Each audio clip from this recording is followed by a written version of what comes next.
প্রচারণা তুঙ্গে। 12 ফেব্রুয়ারি ভোটের বৈতরণী পার হতে নানা প্রতিশ্রুতি দিচ্ছেন প্রার্থীরা।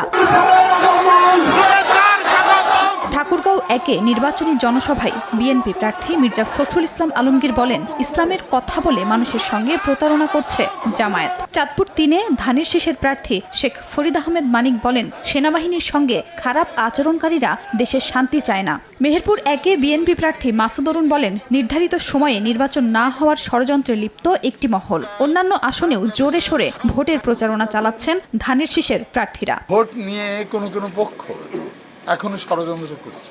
এই আর্মি আমাদের গৌরব। এখনো যদি কোনো প্রতিষ্ঠান বাংলাদেশের দুর্নীতিমুক্ত থাকে, এই আর্মি, এই নেভি আর এই বিমান বাহিনী। নীল নদের পানি যেমন নীল না, জামাতে ইসলামের ইসলামও ইসলাম না। জামাত ইসলাম ইসলামের কথা বলে মানুষকে প্রতারণা করতেছে, ভুল বোঝাচ্ছে।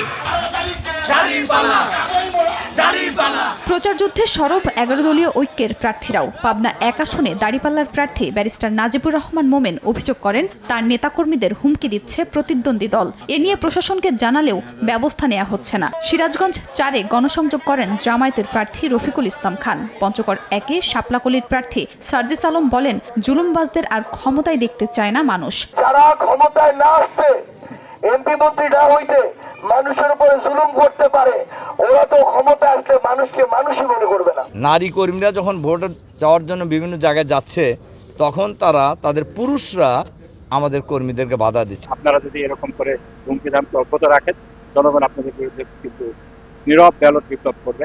এছাড়াও ভোটের মাঠে প্রচার চালিয়ে যাচ্ছেন স্বতন্ত্র প্রার্থীরাও। খাদিজা স্বপ্না, সময় সংবাদ। রোগ জীবাণু সব জায়গায়, সারাদিন সাবধানে। বাচ্চারা সারাদিন প্রমিস রাখবে? অসম্ভব। এজন্যই ডেটলের নতুন প্রমিস জীবাণুর বিরুদ্ধে 12 ঘন্টার সুরক্ষা বলয়। ডেটল।